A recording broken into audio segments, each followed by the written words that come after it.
Elizabeth Taylor's love for Richard Burton was as intense as it was toxic.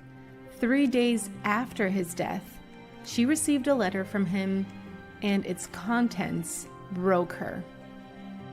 Elizabeth Taylor exuded glitz and glamour.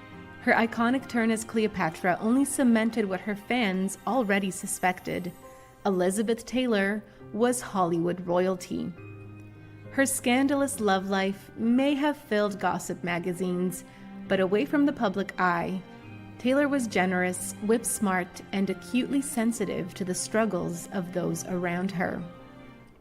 Elizabeth Taylor was born in Hampstead, England in 1932. Her parents, originally from the United States, moved to California in 1939 to escape World War II.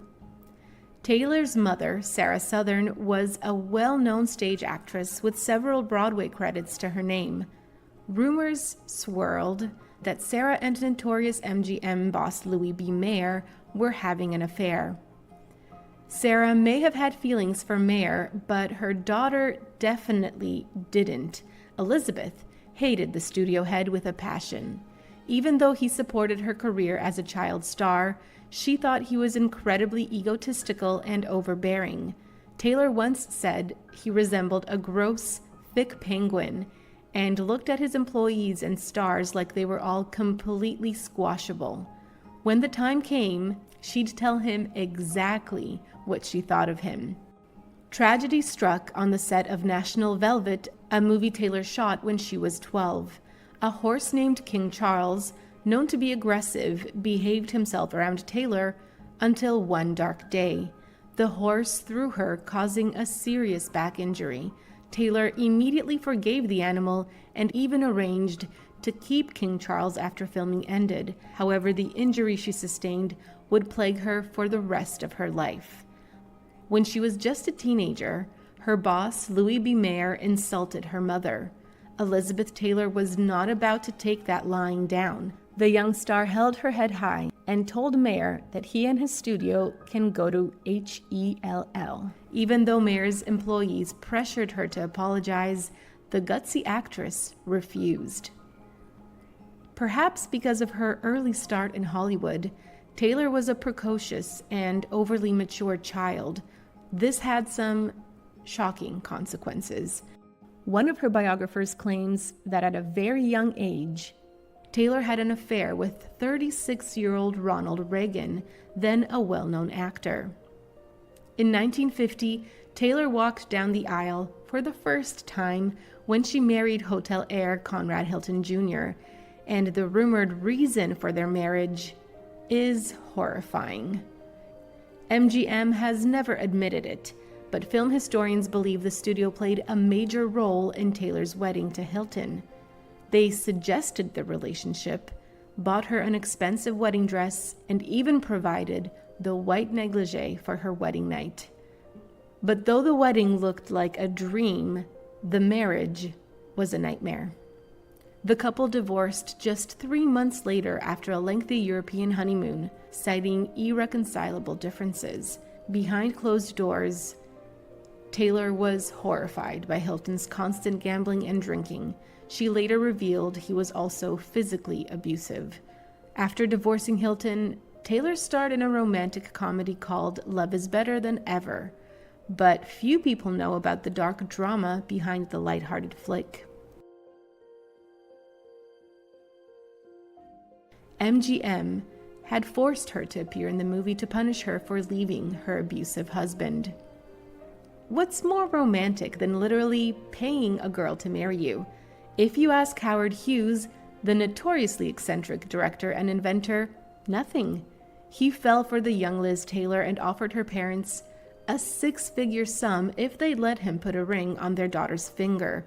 Wisely, Taylor declined Hughes' proposal.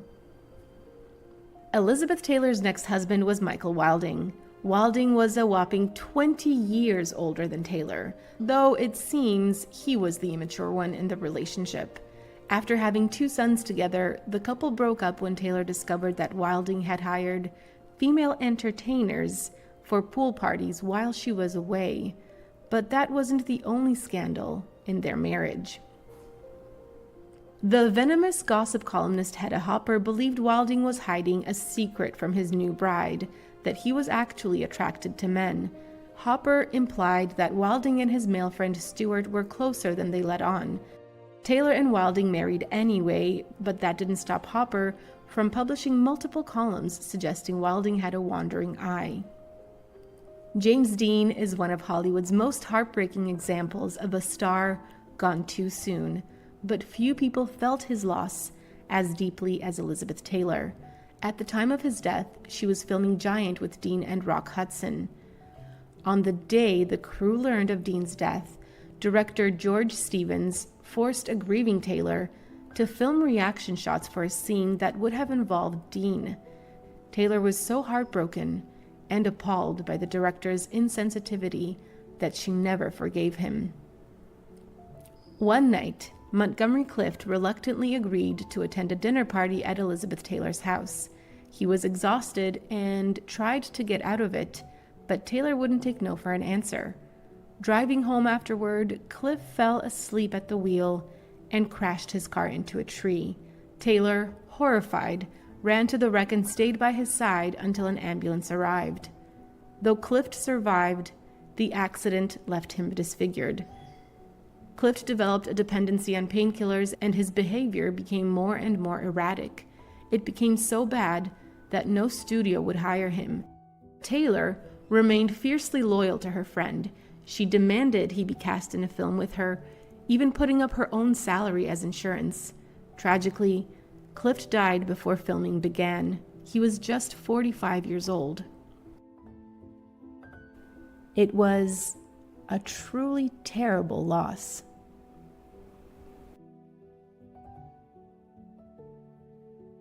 After divorcing Michael Wilding in 1957, Taylor quickly walked down the aisle again, this time with producer Mike Todd.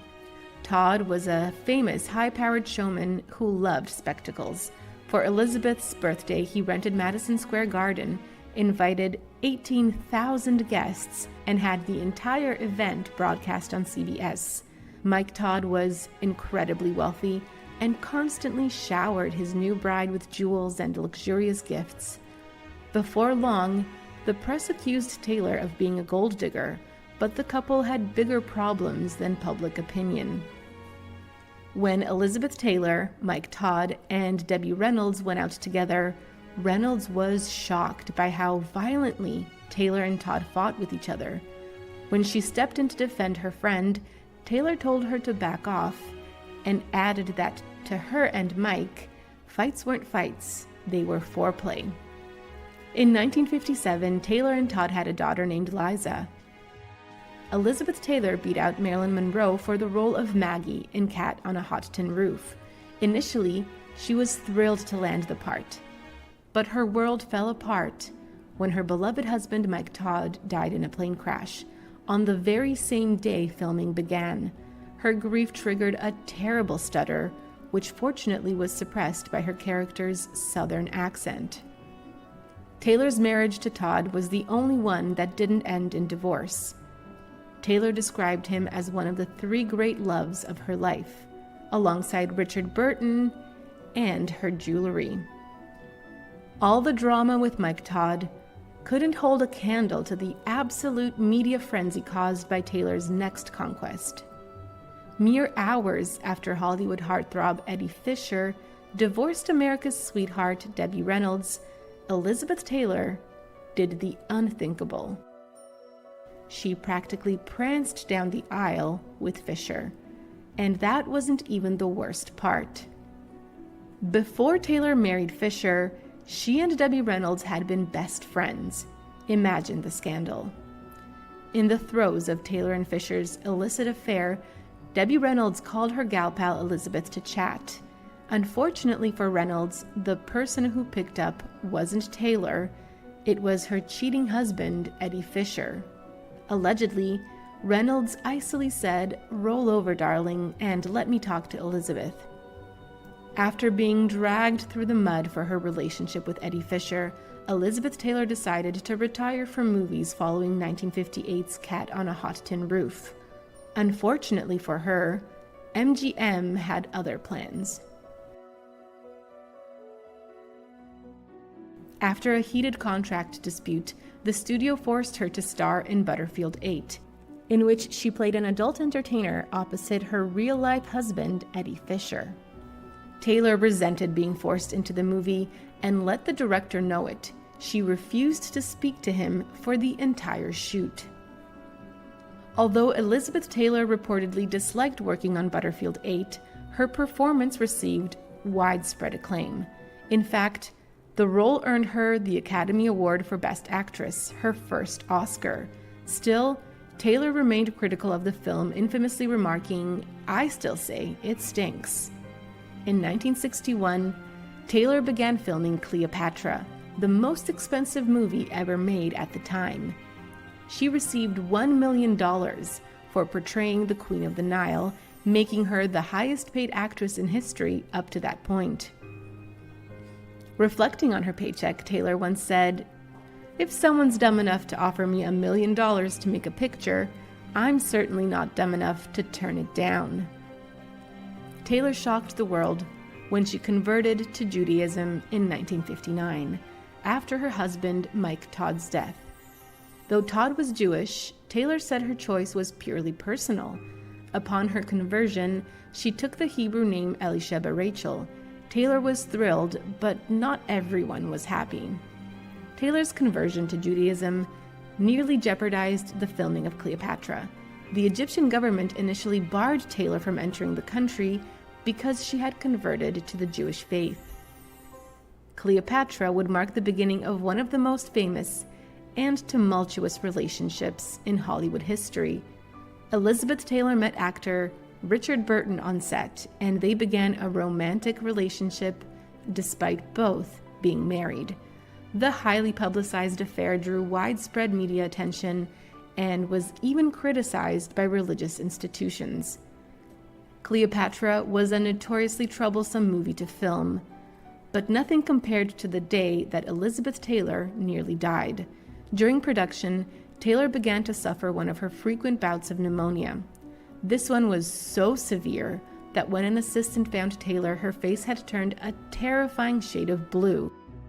The actress had to be given an emergency tracheotomy and was so sick that several news agencies reported that she had actually died. During her illness, she had a heartbreaking vision. The actress claimed that she saw her deceased husband, Mike Todd, who told Taylor it wasn't her time yet, but that when it was, he'd be waiting for her on the other side. Taylor and Eddie Fisher divorced in 1964. Remarkably, she reconciled with his former wife, actress Debbie Reynolds, after the end of her marriage to Fisher. Taylor and Fisher never spoke again following their separation.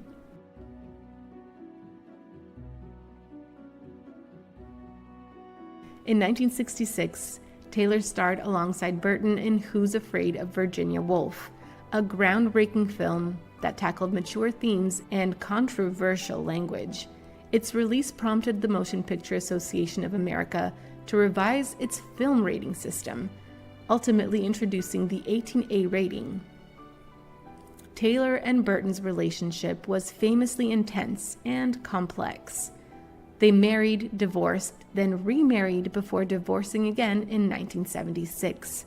During one of the high points of their relationship, Burton gifted Taylor a 69-carat diamond, which became one of the world's most famous jewels. The stone was insured for $1 million and could only be worn 30 days a year.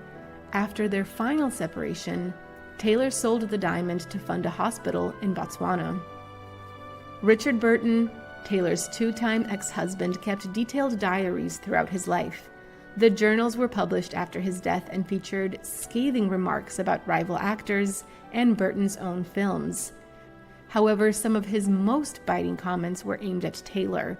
He once wrote, "All the bad things that have ever happened to me have always happened in Rome," referring to the chaotic Cleopatra production.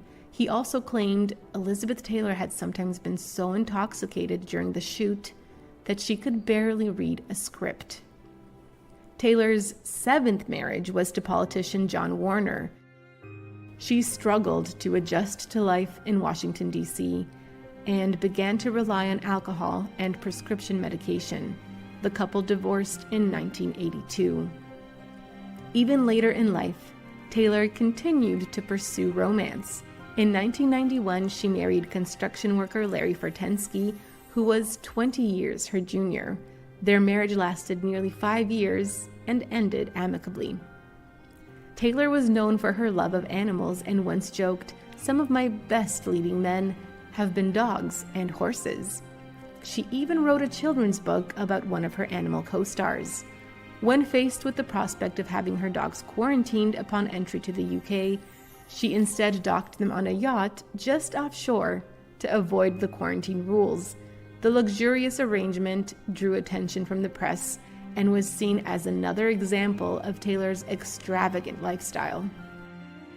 Many would agree that Taylor's eyes were her most compelling feature, but doctors would classify them as a mutation. For exclusive perks like early access to new videos, priority replies to your comments, and to have your say on future content, consider becoming a Factinate member. On top of that, your support helps keep the channel going. Click the link in the description for more details. Taylor had a mutation of the FOXC2 gene, which results in an extra pair of eyelashes.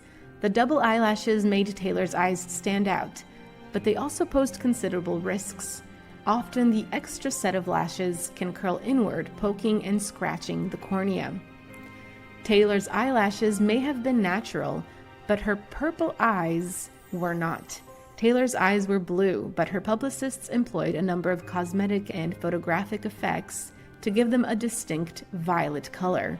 Violet eyes are found in just 1% of the population. Taylor was not among that 1%. In addition to her many marriages, Taylor had brief flings with a diverse group of public figures. Her former boyfriends include Unsolved Mysteries host Robert Stack, actors Peter O'Toole and Mickey Rooney, Watergate reporter Carl Bernstein, and glam rock icon David Bowie. In 1985, Elizabeth Taylor's entire world changed. Her beloved lifelong friend and fellow actor Rock Hudson died from AIDS, leading Taylor to devote much of her time to raising awareness and funds for AIDS research. By 1997, the American Foundation for AIDS Research, which Taylor co-founded, had raised more than $83 million. In the later years of her life, Taylor suffered with significant health issues. Not only did she struggle with addiction and diabetes, she also underwent more than 40 surgeries, including several hip replacement surgeries, a hysterectomy, and treatments for skin cancer, heart failure, and a brain tumor. She was hospitalized more than 100 times. Taylor's health issues forced her to retire from acting, but she didn't go down without a fight. In a heartbreaking interview with Barbara Walters, Taylor admitted that while she didn't actually wish to stop appearing in films, no film company would insure her, so she had no other options. Taylor once said that Richard Burton was the last great love of her life. She said, "All the men after Richard were really just company."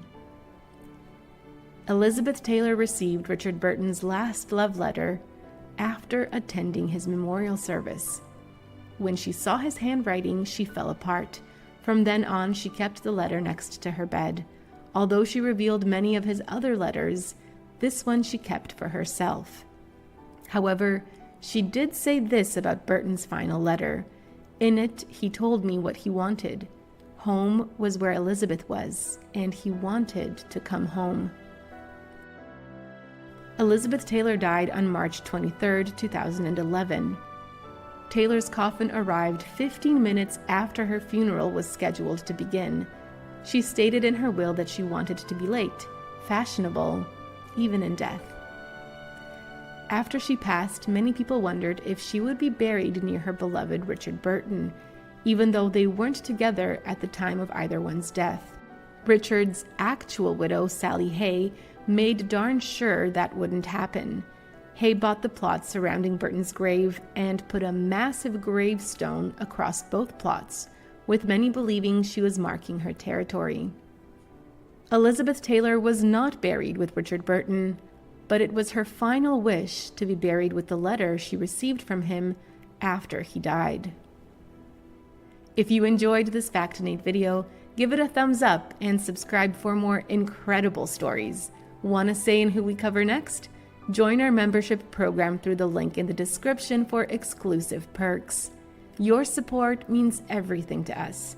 Thanks for watching, and we'll see you in the next one.